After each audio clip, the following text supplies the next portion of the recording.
नमस्कार, राजस्थान लाइव में आपका बहुत बहुत स्वागत। मैं हूं आपके साथ मनोराज सक्सेना। बीकानेर से बड़ी खबर आ रही है, जहां पर बज्जू में हिरण शिकार के मामले में बड़ा अपडेट सामने आया है। लोगों का आक्रोश नहीं थम रहा। पुलिस थाने के बाहर ग्रामीणों का हल्ला बोल जमकर बवाल हो रहा है। थाने के बाहर भारी भीड़ है और बताया जा रहा है कि थाने पर पत्थर फेंके गए हैं। थाने के बोर्ड के साथ भी तोड़फोड़ की गई है। भारी संख्या में ग्रामीणों ने हंगामा कर रखा है। बज्जू के बाजार को बंद किया गया है। स्टेट हाईवे को भी जाम कर दिया गया। कल हुई घटना के बाद से ग्रामीण लगातार अपराधियों की परेड करवाने की मांग को लेकर विरोध कर रहे हैं और ये विरोध हंगामे में बदल गया। 6 लोगों ने हिरण का शिकार कल किया था और मोडिया फाटा के पास इन 6 को 40 किलोमीटर पीछा करते हुए पुलिस ने धर दबोचा था। घटना के बाद से लगातार लोगों में विरोध जो है, पहले तो इन शिकारियों को पकड़ने के लिए इन्हें काफी मशक्कत करनी पड़ी और बाद में जो देर रात तक जो है ये शिकार जो हिरण का शव है उसको लेकर ग्रामीण मौके पर बैठे रहे और आखिरकार जो है सहमति बनी, मुकदमा दर्ज हुआ। उसके बाद जो है पोस्टमार्टम के लिए बात आई। आज जब पोस्टमार्टम हुआ उसके बाद जो है एक अपराधियों की जो गिरफ्तार हुए हैं लोग हैं या जो दस्तयाब हुए लोग हैं उनकी एक परेड निकालने की बात थी, लेकिन जो परेड पुलिस की तरफ से नहीं निकाली गई इसको लेकर जो है ग्रामीणों में आक्रोश आ गया और आखिरकार विक्रम, आप तस्वीरें भी दिखा रहे हैं जो आपने भेजी हैं। दर्शक देख पा रहे हैं कि किस तरीके से जो थाने का बोर्ड है उस पर तक यहाँ पर ग्रामीण चढ़ गए और प्रदर्शनकारियों ने जमकर हंगामा काटा।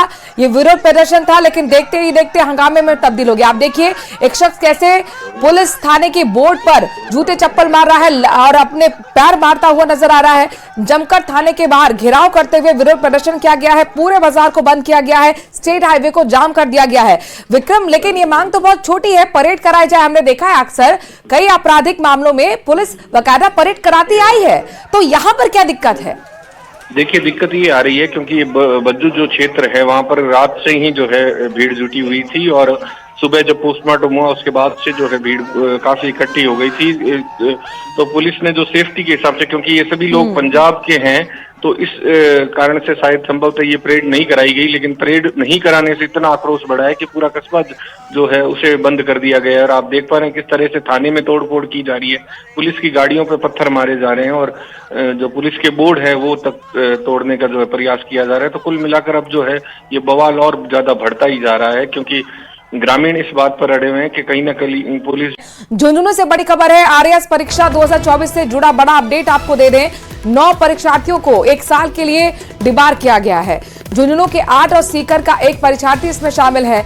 झुंझुनू के सरस्वती स्कूल बलवंतपुरा में इनका सेंटर आया था। पेपर का बहिष्कार किया गया था। इन 9 परीक्षार्थियों ने पेपर लीक होने की आशंका के मद्देनजर बहिष्कार कर दिया था। परीक्षार्थियों की सुनवाई के बाद समन्वयक ने फैसला लिया है। एडीएम डॉक्टर अजय आर्य थे परीक्षा के समन्वयक। स्कूल को ब्लैक लिस्टेड किया गया। 2 पर्यवेक्षकों पर कार्रवाई भी होगी। दोनों पर्यवेक्षकों के खिलाफ अनुशासनात्मक कार्रवाई की जाएगी। आरपीएससी सचिव ने भी मामले में सुनवाई की थी। सभी तथ्यों को देखने के बाद परीक्षा समन्वयक ने यह फैसला लिया है। स्टील ट्रंक और पॉली पैक दोनों खुल गए थे केंद्र अधीक्षक कक्ष में, जबकि पॉली पैक खोला जाना था। परीक्षा कक्ष में पॉली पैक में सभी 24 प्रश्न पत्र थे, पूर्णतया शील्ड। इसके बावजूद इन परीक्षार्थियों ने बेवजह सवाल उठाए थे और उसी को लेकर अब यह एक्शन हुआ है। कृष्ण हमारे संवाददाता इस खबर पर ज्यादा जानकारी के साथ जुड़ गए हैं। कृष्ण, जांच के बाद अब ये साफ हो गया किसी तरह का कुछ भी गलत इस मामले में नहीं हुआ, पेपर लीक नहीं हुआ, अब एक्शन? जी, जांच के बाद अब एक्शन लिया गया है।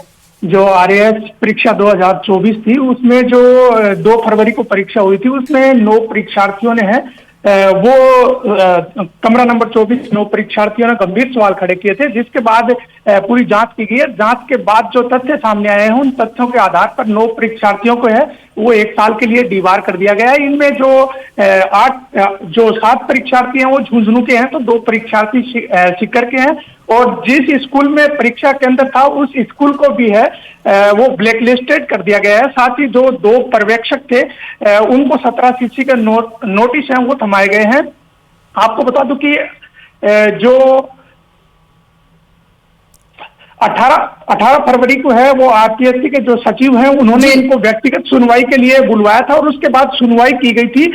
सुनवाई में इन्हें जो परीक्षार्थी हैं इन्होंने खुद कबूल किया था कि जो लिफाफा जो मुख्य लिफाफा था वो खुला हुआ था, बाकी जो इनको पेपर दिए गए थे वो सील्ड थे। तो इसके बाद जांच में पाया गया कि गोपनीयता है वो भंग नहीं हुई है और इसमें जो केंद्र अधीक्षक है उनकी लापरवाही सामने आई है। और इसीलिए 9 परीक्षार्थियों को 1 साल के लिए डिबार किया गया जिन्होंने ये सवाल किए बिना सबूत के। शुक्रिया तमाम जानकारी हम तक पहुंचाने। डूंगरपुर से एक और बड़ी खबर है जहां पर डूंगरपुर पर आपको बता दें कि आज मुख्यमंत्री भजनलाल दौरे पर हैं। श्री जाम्बू खंड भैरव जी मंदिर पहुंचे हैं मुख्यमंत्री। मंदिर में भजनलाल का स्वागत भी किया गया है। सीएम ने पूजा अर्चना भी इस दौरान मंदिर के अंदर की, वो तस्वीरें भी आपको हम दिखाएंगे। ये देखिए स्वागत सत्कार करते हुए लोग।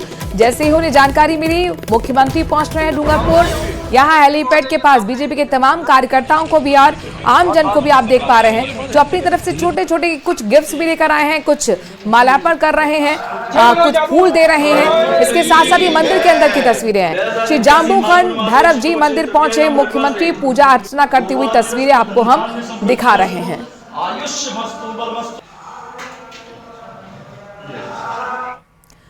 अगली खबर डूंगरपुर से ये खबर ये मिल रही है कि खेरमाल गांव में मुख्यमंत्री की धर्म सभा से पहले हंगामा हो गया है।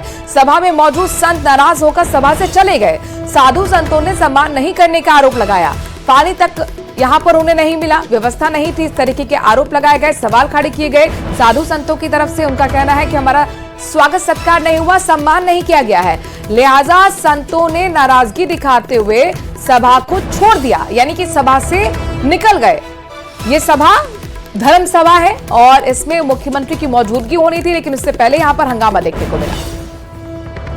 क्यों बुलाया? अगर आपके अंदर सम्मान नहीं था संतों के लिए तो आपने संतों को क्यों बुलाया? यही बात हमें बताइए। हम संत थे, संतों को क्यों बुलाया? आपने राजनीति करनी थी और राजनीति कर लेते, संतों को क्यों बुलाया? हम बांसवाड़ा से आए, दूर-दराज से आए, सुबह से आए हैं यहाँ पे, तो न तो पानी की व्यवस्था है न कुछ भी नहीं है संतों के लिए। संतों को क्यों बुलाया?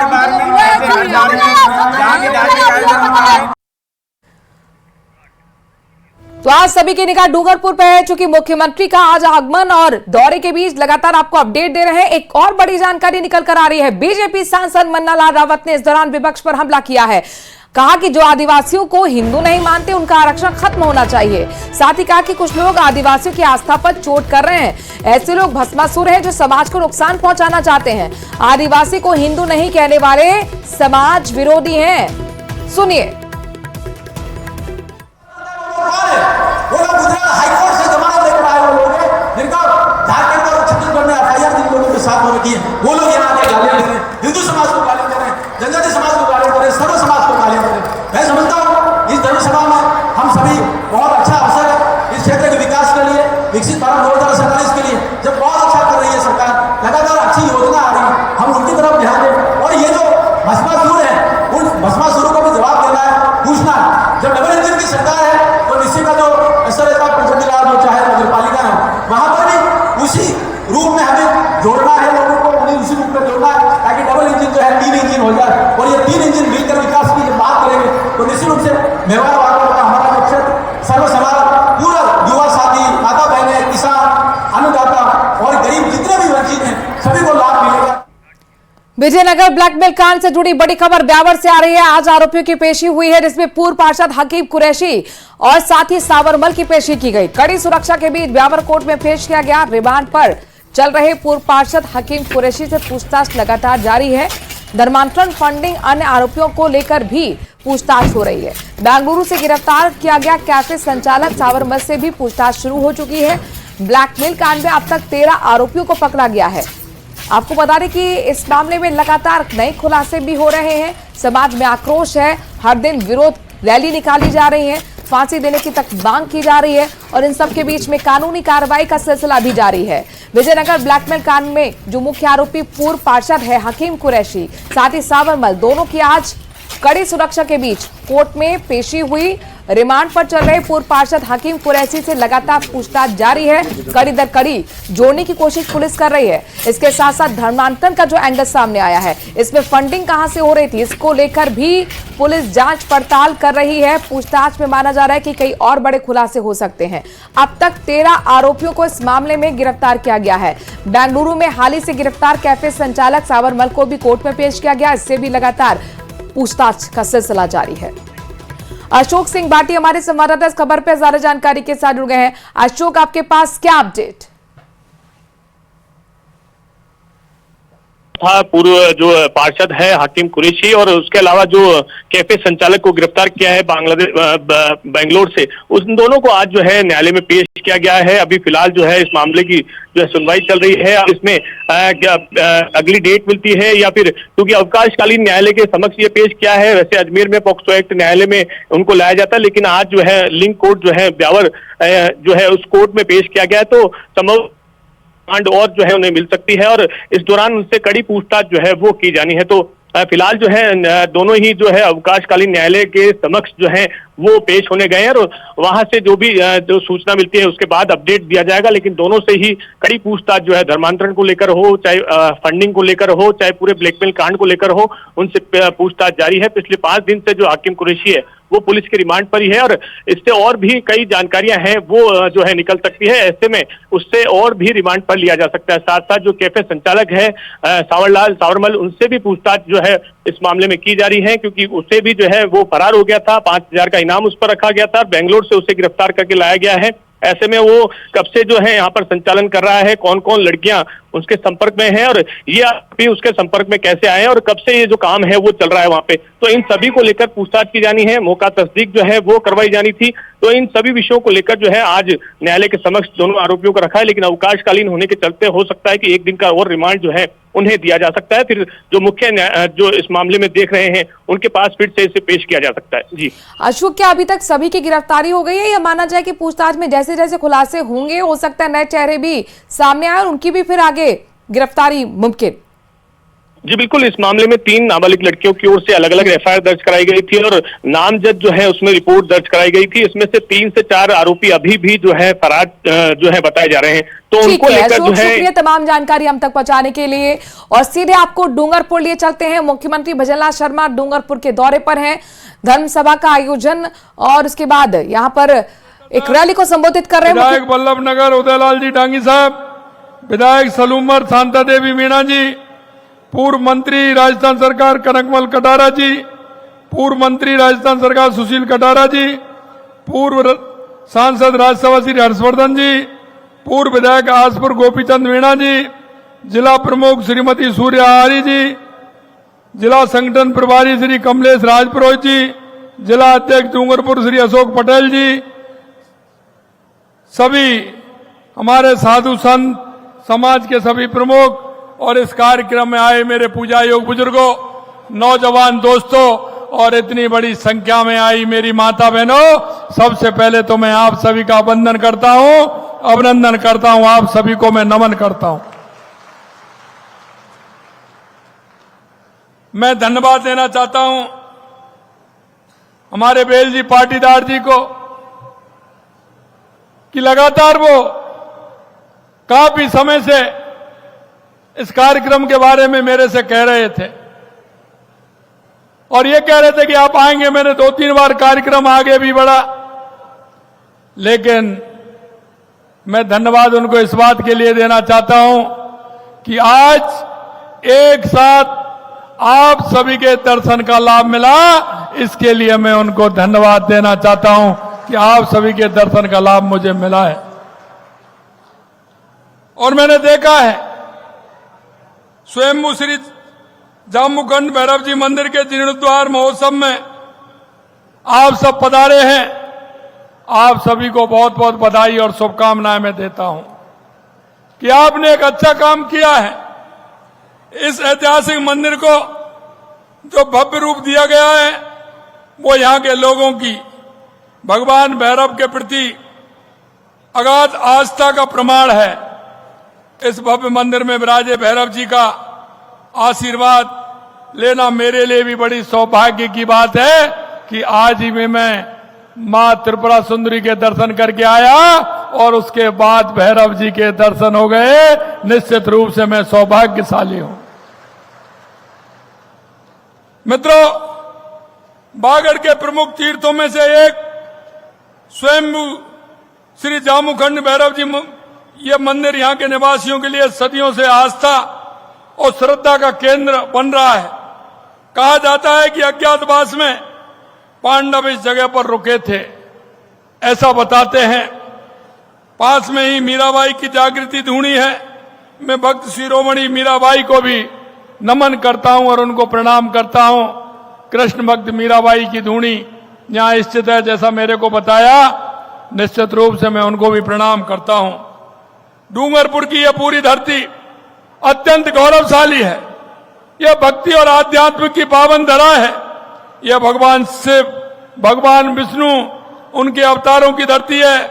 यह संत महावजी महाराज, भोलेनाथ जी, नाथ जी, पाव जी, देवापुरी जी महाराज जी जैसे तपस्वियों की भी धरती है। मैंने ऐसे तपस्वियों को भी मैं नमन करता हूं, उनको प्रणाम करता हूं। इस पावन धरती पर बेणेश्वर धाम, बिजबा माता जी, देव सोमनाथ जी, सोम कमलेश्वर महादेव जी, आशापुरा माता जी, शीतला माता जी, ईश्वर महादेव जी जैसे तीर्थ हैं। आज यहां श्रद्धालुओं का जन सैलाब उमड़ा है। वे ये बता रहा है कि यह धरती आध्यात्मिक रूप से कितनी समृद्ध है और कितनी मजबूत है, यह जन सैलाब बता रहा है। मंदिर सनातन संस्कृति की आत्मा है। प्राचीन समय से ही भारत भव्य और दिव्य मंदिरों की भूमि रहा है और इन मंदिरों के जरिए हमारी आध्यात्मिक कीर्ति दुनिया भर में जानी जाती है और दुनिया भर में यहाँ की आध्यात्मिक कीर्ति फैली हुई है। खैरमाल में आज हम जिस पावन अवसर के साक्षी बन रहे हैं, वह भारत की सनातन संस्कृति के उत्थान का ही एक हिस्सा है। देश के यशस्वी प्रधानमंत्री नरेंद्र मोदी जी के नेतृत्व में देश में सनातन संस्कृति को एक नई ऊर्जा मिल रही है। जैसा कि हमारे देश के यशस्वी प्रधानमंत्री नरेंद्र मोदी जी कहते हैं, विकास भी और विरासत भी ये साथ साथ चलने वाली हैं। हमको हमारी विरासत को भी संभाल के रखना है, क्योंकि ये जो हमारी संस्कृति है यह दुनिया में सबसे अलग है और इसका कारण है कि हम आध्यात्मिकता की ओर जिस तरह से हम बढ़ रहे हैं, हमारा विरासत है, उस विरासत को सजोने का काम हम कर रहे हैं। पिछले साल देश के यशस्वी प्रधानमंत्री नरेंद्र मोदी जी के नेतृत्व में उनके कमलों से अयोध्या के भव्य मंदिर रामलला की प्राण प्रतिष्ठा हुई। आज अयोध्या नगरी में फिर से आध्यात्मिक और सनातन संस्कृति का एक दुनिया का प्रमुख केंद्र बन गया, दुनिया का प्रमुख केंद्र बन गया। हमारी काशी नगरी में भी बाबा विश्वनाथ धाम का वैभव निखारा गया है। उज्जैन के महाकाल के महालोक काल का निर्माण भी मोदी जी के समय में ही हुआ है और इसी समय चाहे हम सोमनाथ जी को ले लें या केदारनाथ जी को ले लें, हमारे जो आस्था के केंद्र थे, हमारी जो विरासत थी, उसको बढ़ाने का काम देश के यशस्वी प्रधानमंत्री नरेंद्र मोदी जी ने किया है।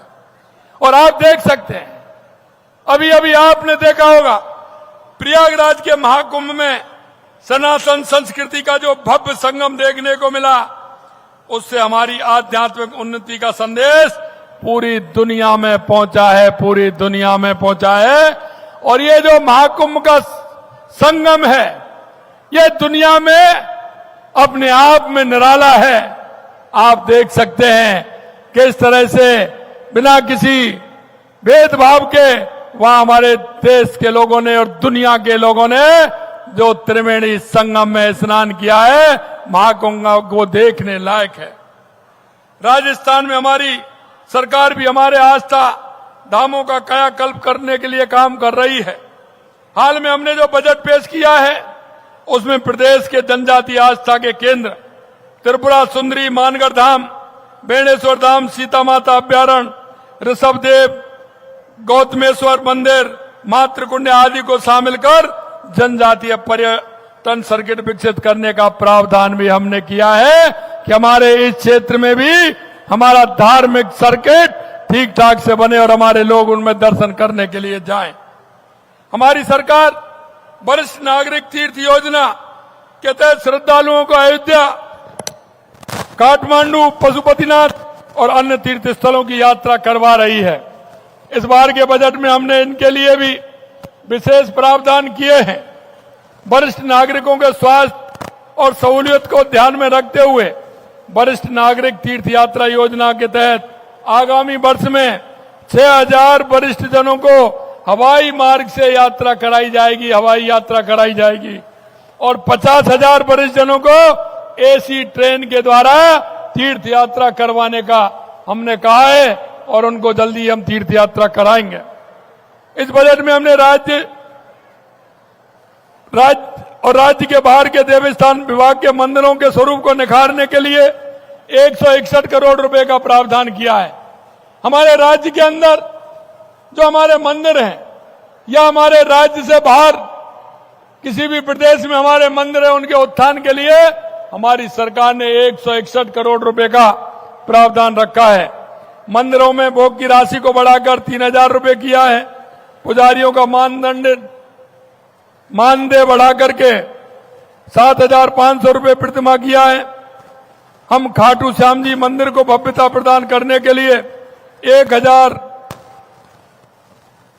हम खाटू श्याम जी मंदिर की भव्यता प्रदान करने के लिए 100 करोड़ रुपए के कार्य करवा रहे हैं। दीपावली, होली, शिवरात्रि, रामनवमी आदि को आमजन पूरी श्रद्धा के साथ मना सके, इस दृष्टि से लगभग 600 मंदिरों में इन अवसरों पर विशेष पूजा अर्चना आरती कार्यक्रम आयोजित किए जाएंगे। हमारी सरकार ने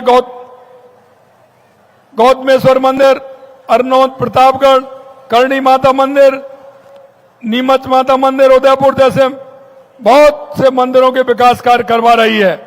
पुष्कर में अजमेर ब्रह्मा मंदिर, कॉरिडोर, सरोवर परिक्रमा मार्ग, रणछोड़ राय, खेड़ तीर्थ, पचमंदरा, अनेक तीर्थों का कायाकल्प भी हो रहा है।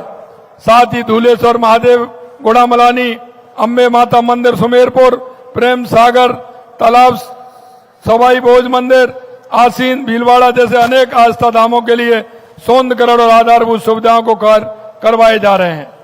मैं एक और निवेदन करना चाहता हूं, हम आदिवासी संस्कृति के संरक्षण के लिए काम कर रहे हैं।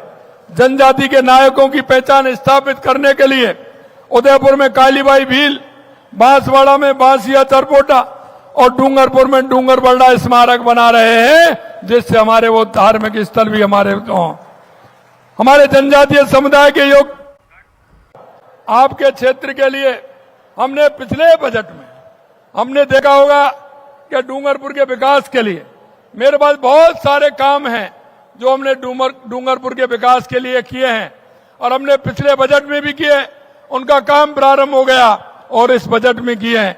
मित्रों, मैं आपसे इतना कहना चाहता हूं कि आप देख रहे हैं हम इस क्षेत्र के विकास के लिए, युवाओं के विकास के लिए, माता बहनों के विकास के लिए, यहाँ के गरीब किसान के विकास के लिए हमारी सरकार पूरी तरह से काम कर रही है। हम चाहते हैं ये हमारा बागड़ का क्षेत्र पर्यटन की दृष्टि से भी आगे जाए, यहाँ उद्योग भी लगे और यहाँ के लोगों का जीवन स्तर भी आगे बढ़े। और मैं कहना चाहता हूं, जो लोग यहाँ के युवाओं को भटकाने का काम कर रहे हैं, यहाँ के युवाओं की दिशा बदलने का काम कर रहे हैं, मैं उनसे आग्रह करना चाहता हूं और कहना चाहता हूं कि वो अपने कामयाब कभी नहीं होंगे। हमारे युवा मेहनत करेगा और आप देख रहे हैं लगातार हमने कहा कि हम 1 लाख नौकरियां देंगे, 60,000 हमने दे दी, जुलाई में घोषणा की थी। आप देख लेना 1 लाख नौकरी देने का काम युवाओं के लिए हम करेंगे। मैं हमारी माता बहनों से भी कहना चाहता हूं, हमारी उन बालिकाओं से भी कहना चाहता हूं, आप देख रहे हैं हमने पूरे साल का कैलेंडर निकाला है, आप तैयारी करिए। तैयारी करते हुए आप आइए, पेपर दीजिए। कल ही रीट का पेपर गया है, कहीं कोई नकल हुई है क्या, कहीं कोई पेपर आउट हुआ है क्या, 1 साल में कोई भी पेपर आउट हुआ है क्या? मैं आपको बता सकता हूं कि युवा के जो सपने होते हैं वो एक किसान के सपने होते हैं। किसान उस युवा पर निर्भर रहता है, वही हमारे मजदूर के सपने रहते हैं। मैं आपको इतना ही विश्वास दिला सकता हूं कि आपके सपनों को हमारी सरकार पूरा करेगी। और जिस तरह से उस सरकार ने 1 साल पहले कांग्रेस की सरकार ने जो पेपर रद्द करने का और पेपर लीक करने का जो काम किया था, आप लगातार 1 साल से देख रहे हैं कि हमारे सही समय पर पेपर भी हो रहे हैं और सही टाइम से भी हो रहे हैं और सही प्रकार से भी हो रहे हैं। मैं आपसे इतना ही कहना चाहता हूं, विशेषकर युवा भाइयों से कहना चाहता हूं, आप आगे आइए, मेहनत करिए, परीक्षा दीजिए और आपको समयबद्ध तरीके से रोजगार दिया जाएगा। इसकी गारंटी हमारी सरकार आपको देती है। देश के यशस्वी प्रधानमंत्री नरेंद्र मोदी जी कहते हैं 4 जातियां हैं, किसान, मजदूर, युवा, महिला। हमारी सरकार इन 4 जातियों के लिए काम करने के लिए पूर्णतः तैयार है और कर रही है। 1 साल में आपने परिवर्तन देखा होगा, किस तरह का परिवर्तन पूरे प्रदेश के अंदर हुआ है। मेरे भाई और बहनों, आप विश्वास करिए, जिस संकल्प पत्र को लेकर आपके बीच में आए थे, हम एक एक वायदे को पूरा करेंगे। यही मैं आपके बीच में कहना चाहता हूं, क्योंकि अगला कार्यक्रम भी है। मैं यहां लेट हुआ, आपके डूंगरपुर के काम मेरे पास बहुत हैं जो हमारी सरकार ने किए हैं, आप सभी को पता है। मैं इनको कभी मौका मिलेगा और भी बताऊंगा। हमारे मंत्रीगण, हमारे विधायकगण आपको बताएंगे कि हम किसी भी प्रकार की इस क्षेत्र के विकास के लिए कोई कोर कसर नहीं छोड़ेंगे। मैं पुनः इस क्षेत्र के सभी लोगों को, क्योंकि बेल जी मेरे से बता रहे थे, क्योंकि किसान जो अपने गेहूं की, सरसों की फसल उगाता है, वो उस पर निर्भर रहता है। और मुझे पता है यहां का किसान छोटे छोटे किसान हैं, लेकिन इस कार्यक्रम की वजह से उन किसानों ने अपनी फसल, खेत में गेहूं की फसल नहीं बोई, क्योंकि यहां भैरव जी का कार्यक्रम होने वाला है। इसके लिए भी मैं आप सभी को धन्यवाद देता हूं कि आप भैरवनाथ जी के लिए कितने समर्पित हैं और आपने ये प्रण लिया। मेरे को उन्होंने बताया और इस कार्यक्रम में मुझे आने का मौका मिला। आप सभी के दर्शन का लाभ मुझे हुआ। पुणे में आप सभी को बहुत बहुत धन्यवाद और साधुवाद देना चाहता हूं। आपने एक अच्छा कार्यक्रम किया, हमारी संस्कृति, हमारी आस्था से जुड़ा हुआ कार्यक्रम, ऐसा कार्यक्रम जिस पर हमारी संस्कृति आध्यात्मिक पर टिकी हुई है। यह मंदिर हमें बहुत बड़ी संज्ञा देते हैं।